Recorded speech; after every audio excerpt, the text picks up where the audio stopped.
नमस्ते बच्चों, मैं रवि वर्मा अपने YouTube चैनल में आपका स्वागत करता हूं। आज हम अध्ययन करेंगे एक विमी प्रत्यास्थ संघट। तो एक विमी प्रत्यास्थ संघट किसे कहते हैं? जब सरल रेखा में गतिशील दो पिंडों के मध्य प्रत्यास्थ संघट होता है तो उसको कहते हैं एक विमी प्रत्यास्थ संघट।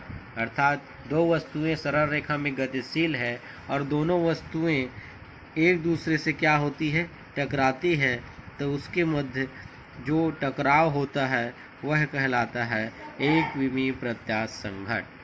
तो आइए देखते हैं संघट के बाद और संघट के पूर्व वस्तु का वेग कितना होता है। मान लो m1 द्रव्यमान की एक वस्तु A है जिसका संघट के पूर्व क्या है, वेग u1 है। m2 द्रव्यमान की एक वस्तु B है जिसका वेग क्या है, प्रारंभिक वेग u2 है। कुछ समय पश्चात इन दोनों के मध्य क्या हुआ, संघट हुआ अर्थात टकराव हुआ। तो मान लो संघट के पश्चात m1 द्रव्यमान की वस्तु का वेग हो गया v1 और m2 द्रव्यमान की वस्तु का वेग हो गया v2। ये दोनों इस दिशा में गतिशील हैं, उसी को लिखना है। माना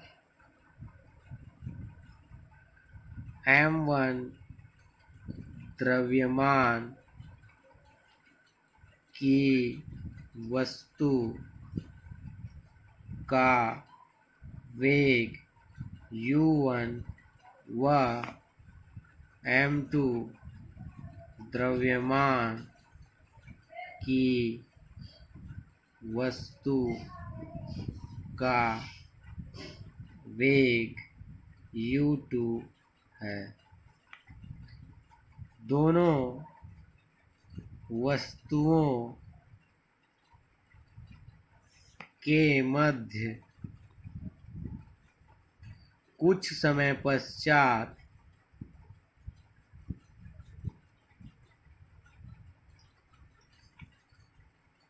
संघट होता है और वह क्रमशः v1 व v2 वेग से गति करने लगते हैं।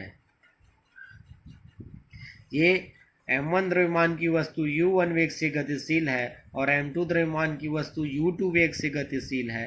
कुछ समय बाद इन दोनों के मध्य क्या होता है, टकराव होता है या संघट होता है। तब उनका वेग क्या हो जाता है, परिवर्तित हो जाता है और परिवर्तन के पश्चात m1 द्रव्यमान की वस्तु v1 वेग से और m2 द्रव्यमान की वस्तु v2 वेग से गति करने लग जाती है।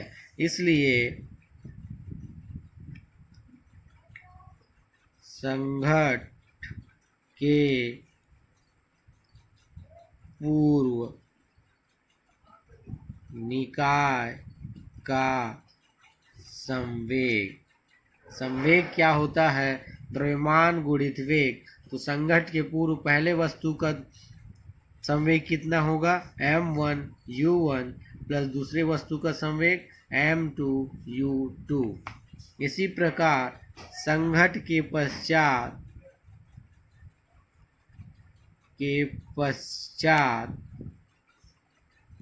निकाय का संवेग इज इक्वल टू हो जाएगा m1 v1 plus m2 v2।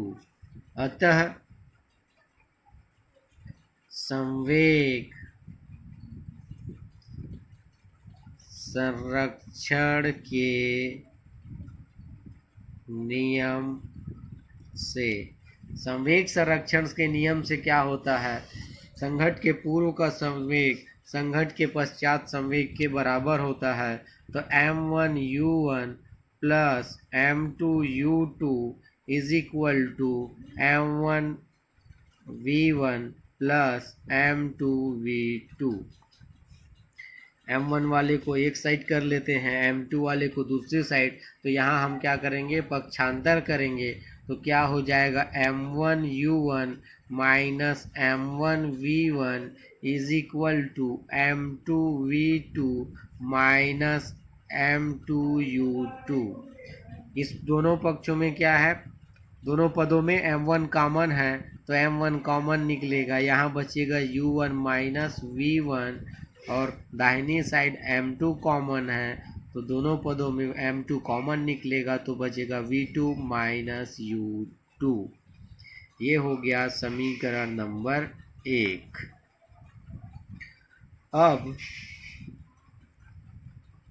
संघट के पूर्व गतिज ऊर्जा, संघट के पूर्व गतिज ऊर्जा क्या हो जाएगी, 1/2 m1 u1 का स्क्वायर प्लस 1/2 m2 u2 का स्क्वायर तथा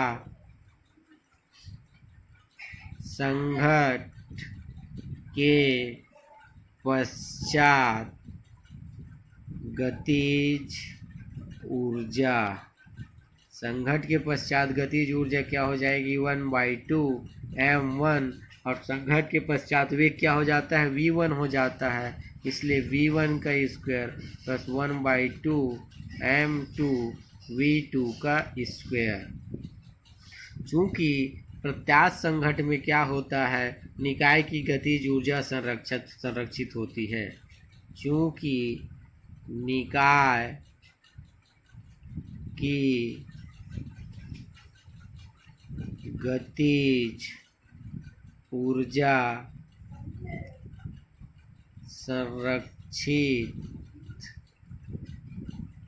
होती है, इसलिए 1/2 m1 u1 का स्क्वायर प्लस 1/2 m2 u2 का स्क्वायर संघट के पहले जो गतिज ऊर्जा होगी संघट के पश्चात गतिज ऊर्जा के बराबर होगी, तो m1 v1 का स्क्वायर प्लस 1/2 m2 v2 का स्क्वायर। अब दोनों पदों में क्या है, दोनों तरफ दाहिनी साइड और बाएं साइड 1/2 सभी पदों में कॉमन है तो 1/2 कॉमन निकल के क्या हो जाएगा, कट जाएगा और यहाँ बचा हमारा m1 u1 का स्क्वायर प्लस m2 u2 का square is equal to m1 v1 का स्क्वायर प्लस m2 v2 का स्क्वायर। m1 वाले को फिर से पक्षांतर करके एक साइड, m2 वाले को पक्षांतर करके दूसरी ओर ले जाएंगे तो m1 u1 का स्क्वायर माइनस m1 v1 का square is equal to m2 v2 का स्क्वायर माइनस m2 u2 का स्क्वायर। तो यहाँ से कॉमन निकालेंगे तो क्या बचेगा, m1 कॉमन निकला तो u1 का स्क्वायर माइनस v1 का square is equal to m2 common निकला, बचा v2 का स्क्वायर माइनस u2 का स्क्वायर। ये हो गया समीकरण 2। समीकरण 2 में समीकरण 1 को क्या करेंगे, भाग कर देंगे। समीकरण 2 में समीकरण 2 भागित 1 से, समीकरण 2 में हम समीकरण 1 का भाग दे देंगे तो क्या बचेगा, m1 u1 का स्क्वायर माइनस v1 का square upon m1 u1 minus v1 is equal to m2 v2 का स्क्वायर माइनस u2 का स्क्वायर अपान m2 v2 minus u2। m2 से m2 कट जाएगा, m1 से m1 कट जाएगा। अब ये क्या होता है, a square minus B square का सूत्र a minus B a plus B, तो u1 माइनस v1 और u1 प्लस v1 अपान u1 माइनस v1। यहाँ हमने a square minus B square का सूत्र लगाया तो a minus B a plus B, उसी प्रकार से दूसरे साइड भी V2 माइनस U2 और V2 plus U2 upon V2 minus U2। तो V1 minus U1 minus V1 से U1 माइनस V1 कट जाएगा, V2 माइनस U2 से V2 माइनस U2 कट जाएगा, बचेगा U1 plus V1 is equal to V2 plus U2।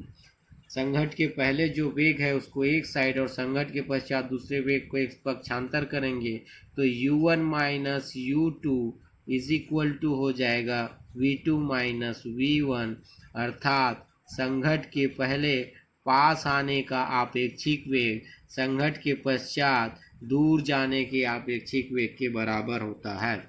कभी कभी यह प्रश्न पूछा जाता है तो हमको यहाँ तक सॉल्व करना है। संघट के पूर्व पास आने का अपेक्षिक वेग संघट के पश्चात दूर जाने के अपेक्षिक वेग के बराबर होता है। तो आगे, इसके आगे दोनों पिंडों के वेग की गणना करनी है। तो संघट के पश्चात m1 द्रव्यमान के पिंड का वेग, संघट के पश्चात m1 द्रव्यमान के पिंड का क्या वेग है, आइए गणना करते हैं। तो समीकरण 3 से क्या हो जाएगा, हम यहाँ से V2 का मान निकालेंगे तो V1 दूसरी ओर पक्षांतर करेंगे तो ये ऋण है, इधर जाकर धन हो जाएगा। तो V2 is equal to U1 minus U2 plus V1। V2 का मान हम समीकरण नंबर 1 में रखेंगे। समीकरण 1 में V2 का मान रखने पर, समीकरण 1 में V2 का मान रखेंगे। समीकरण 1 है m1 U1 minus V1 is equal to m2, अब V2 माइनस U2, तो V2 की जगह क्या आ जाएगा, U1 minus U2 plus V1 minus U2। तो इसको अलग करेंगे, ब्रैकेट ओपन करेंगे तो क्या हो जाएगा, m1 U1 minus m1 V1 is equal to m2 U1। अब माइनस U1 क्या हो गया, ये हो जाएगा -2U2, -U2 है -2U2 हो जाएगा। तो यहाँ से m से गुणा होगा तो minus m2U2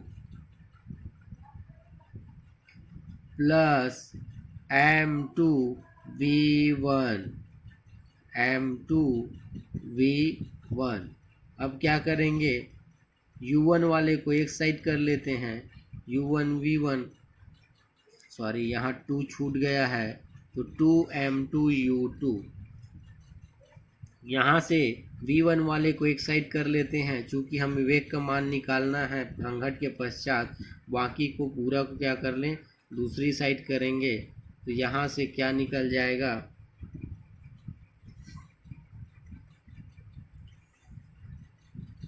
m1U1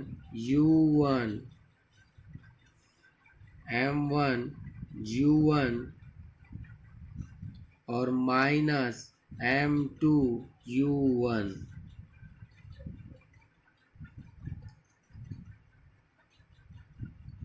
is equal to m2V1 plus m1V1 minus 2m2U2। तो यहाँ से U1 कॉमन निकला, बचेगा m1 minus m2 equal to, यहाँ से V1 कॉमन निकला, बचेगा m1 प्लस m2 -2m2u2।